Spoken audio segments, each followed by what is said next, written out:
بائیں طرف علی محمد خان صاحب ممبر نیشنل اسمبلی، میری بائیں طرف دائیں طرف اسپیکر اسد کیسر صاحب.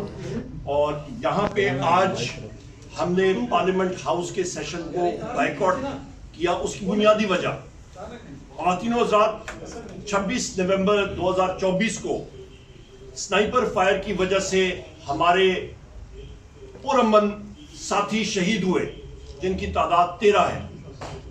حکومت نے ماننے سے انکار کر دیا تھا کہ کوئی فائر بھی ہوا ہے. یہ ان کی شرمناک اور میں سمجھتا ہوں کہ بزدلانہ ایک حرکت تھی کہ اپنے ہی ساتھیوں کے اوپر، اپنے ہی شہریوں کے اوپر سنائپر فائر 7.62 ٹائمز 51 mm کے نیٹو راؤنڈ کے ساتھ فل میٹل جیکٹ کے ساتھ فائر کیا گیا. اور ان میں 3 اقسام کے بندوقیں M60 light machine gun night vision کے ساتھ، ریمنگٹن 700 اور آرکٹک 7.62 ٹائمز 51.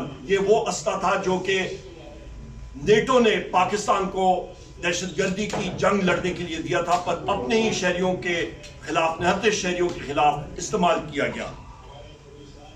یہاں پہ یہ بھی کہتا چلوں کہ اس اسلحے کی رینج تقریباً 1 کلومیٹر ہوتی ہے اور یہ اسلحہ اپنے ڈیزائن کا تقریباً 10% ڈسٹنس پہ چلا، فاصلے پہ چلا، جس کی وجہ سے بہت زیادہ لوگ ہمارے زخمی بھی ہوئے. اور لاتعداد لوگ جو زخمی ہوئے ان کے خلاف FIR بھی ہوئی، اور لوگ جو ہسپتالوں میں گئے وہ ڈر کے مارے انہوں نے رپورٹ بھی نہیں کیا. جو ہمارے لوگ شہید ہوئے ان کی میتیں ہم نے اٹھائیں اور ان کو تدفین بھی کیا. اس کے ساتھ ساتھ ہمارے مسنگ پرسنز ہیں اور حکومت پہ یہ ذمہ داری عائد ہے کہ ان کا ہمیں پتہ چلے کہ وہ مسنگ پرسنز پریزیومڈ ڈیڈ وہ کہاں پہ ہیں. اس کے ساتھ ساتھ خواتین و حضرات جو ہمارے ساتھی ملٹری کورٹس کی کسٹڈی میں تھے ان کے اوپر تشدد کیا گیا اور کئی لوگ جو ہیں وہ اپنا ذہنی توازن بھی کھو بیٹھے. اس چیز کو ہم لوگ کنڈیم کرتے ہیں. پاکستان کا آئین، پاکستان کا طور طریقہ، پاکستان کا قانون یہ چیز اجازت نہیں دیتا کہ آپ دیتے شہریوں کو، سویلینز کو ملٹری کورٹس میں ٹرائی کریں. اور سپریم کورٹ کی اس وقت جو سماعت ہو رہی ہے وہاں پہ بڑا اچھا سوال اٹھایا گیا کہ آپ کا 12 اکتوبر 1999 کو جن لوگوں نے ایک جہاز ڈائیورٹ کیا تھا اور اس کو سٹاپ کیا تھا، کیا ان کا ٹرائل ملٹری کورٹس میں ہوا تھا یا پھر وہ اینٹی ٹیررسٹ کورٹ میں ہوا تھا. اس کے ساتھ ساتھ خواتین و حضرات یہ بھی ہم لوگ واضح کرتے چلیں، وزیر اعظم عمران خان صاحب نے اپنی ساری زندگی پاکستان کی عوام کی خدمت میں لگائی. شوکت خانم کینسر ہاسپٹل ایک نہیں متعدد بنائے جس پہ پاکستان کے غریب شہری جو افورڈ نہیں کر سکتے ہیں کینسر ٹریٹمنٹ، جو بڑی مہنگی ٹریٹمنٹ ہوتی ہے، ان کو مفت علاج فراہم کیا گیا، گو کہ وہ پرائیویٹ انسٹیٹیوشن اور ادارہ ہے. اس کے ساتھ ساتھ نمل یونیورسٹی میاں والی میں جدید ترین یونیورسٹی بنائی جہاں پہ لوگ اس سے مستفید ہو رہے ہیں. اور اس کے ساتھ ساتھ نبی کریم محمد صلی اللہ علیہ وآلہ وسلم کی سیرت کے حوالے سے انہوں نے القادر یونیورسٹی بنائی اور وہاں پہ نبی کریم محمد صلی اللہ علیہ وآلہ وسلم کی حیات زندگی کے بارے میں، ان کی پوری زندگی کے بارے میں PhD لیول تک وہاں پہ کورسز پڑھائے جا رہے ہیں. اور ان کو شرم نہیں آتی کہ خود تو یہ حکومت فارم 47 والے کچھ کر نہیں سکتے ہیں، پر ملبہ وزیر اعظم عمران خان صاحب اور بشرا بی بی صاحبہ پہ انہوں نے ڈالنے کی ناکام کوشش کی ہے. اور کل شام سے ہر جگہ پہ ان کے کئی وزراء اٹھ کے ایک کورٹ کا فیصلہ سنا رہے ہیں کہ جی کل یعنی کہ آج یہ فیصلہ آنے والا ہے. سب سے پہلا سوال کہ ان کو پتہ کیا چلا، کیسے چلا اور کس نے بتایا کہ یہ فیصلہ آنے والا ہے. اس کا مطلب ہے کہ ڈرافٹنگ کہیں پہ ہو رہی ہے یا ہو گئی ہے اور ان کو دیا گیا ہے. اس چیز کو ہم لوگ کنڈیم کرتے ہیں. یہ کینگرو کورٹ ہے اور کینگرو کورٹ پاکستان کے آئین اور قانون میں ہم لوگ بالکل نہیں ہیں اور اس کو ریجیکٹ کرتے ہیں.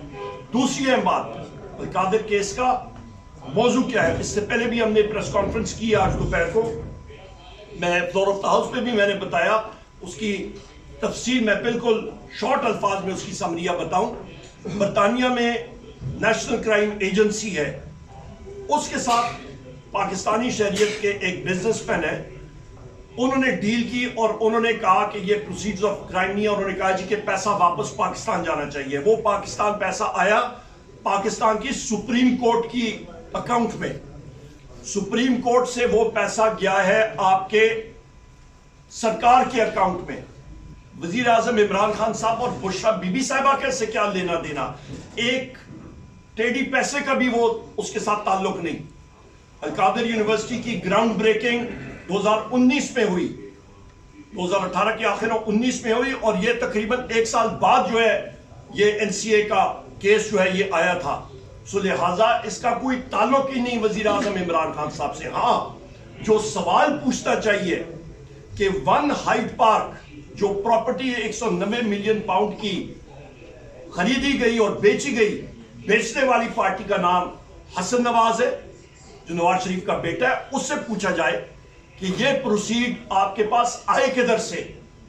یہ پیسہ پاکستان سے گیا, اونٹوں کے ذریعے گیا, لانچوں کے ذریعے گیا, یہ پیسہ گیا کہاں سے کہ تم لوگوں نے وہ پراپرٹی پہلے خریدی اور اس کے بعد بیچی؟ تو لہٰذا پہلے اس کا ان لوگوں کو, مسلم لیگ نون کے لوگوں کو اور اس فارم 47 کے لوگوں کو ضرور جواب دینا چاہیے. بہت شکریہ جی. اوور ٹو اسر کیسر صاحب اور پھر علی محمد خان صاحب. بسم اللہ الرحمن الرحیم. سب سے پہلے تو آج ہم نے جو اسمبلی سے واک آؤٹ کیا ہے, بنیادی مقصد عمر صاحب نے آپ کے سامنے رکھی ہے. ہمارا یہ احتجاج اس وقت تک رہے گا بنیادی طور پر جب تک یہ جوڈیشل کمیشن نہیں بنتا اور انڈیپینڈنٹ جوڈیشل کمیشن جو کہ نیوٹرل اور سب کو قابل قبول ہو. یہ نہیں ہم کہتے کہ صرف ہمیں جو قابل قبول ہو, ہم چاہتے ہیں کہ دونوں فریقین کو جو قابل قبول ہو. اور وہ جو ہمارا دعویٰ ہے کہ 9 میں انہوں نے کیا ہے, ہمارا دعویٰ ہے کہ 26 نومبر میں انہوں نے جو گولی چلائی, گولی کیوں چلائی, اس کی تحقیقات ہونی چاہیے. یہ ایک مہذب ممالک میں جب دو مختلف کلیمز آتے ہیں تو ایک نیوٹرل ادارہ ہونا چاہیے کہ وہ انصاف کی تقاضی پوری کرے. تو اس لیے ہم نے یہ مطالبہ کیا ہے اور یہ ہم احتجاج اس کے لیے کر رہے ہیں. دوسری بات یہ کہ یہ جو القادر ٹرسٹ کا جو سارا سلسلہ, اور کل سے آپ دیکھ رہے تھے کہ مختلف منسٹرز جو ہے نا وہ ٹی وی پہ آ کے نیریٹو بنا رہے تھے اور کیا کیا بات بتا رہے تھے, اس کے بارے میں عمر صاحب نے بتائی. ہم صرف یہ پوچھنا چاہتے ہیں کہ کیا یہ جو القادر ٹرسٹ والا جو فیصلہ انہوں نے ڈیلے کیا, یہ کیوں ڈیلے کیا, وجہ کیا ہے؟ ہم سمجھتے ہیں کہ یہ ایک سوچا سمجھا ایک سازش ہے, ایک منصوبہ ہے, اور اس منصوبے کا بنیادی مقصد یہ ہے کہ یہ اپر جو ان کی کورٹس ہیں اس کو مینیج کرنے کے لیے اور نئی ججز کی انڈکشن کے لیے کر رہے ہیں تاکہ وہاں بھی یہ اپنا من پسند فیصلہ جو ہے نا وہ جاری رکھ سکے. یہ میرا شک ہے, یہ میرا ڈاؤٹ ہے کہ یہ اس طرح سوچا جا رہا ہے کہ کسی طرح عمران خان کو زیادہ سے زیادہ جیل میں رکھا جائے. حالانکہ اس کیس کے اندر کوئی بنیاد نہیں ہے. عمر صاحب نے ڈیٹیل بتائی ہے, میں اس پہ زیادہ نہیں دیتا.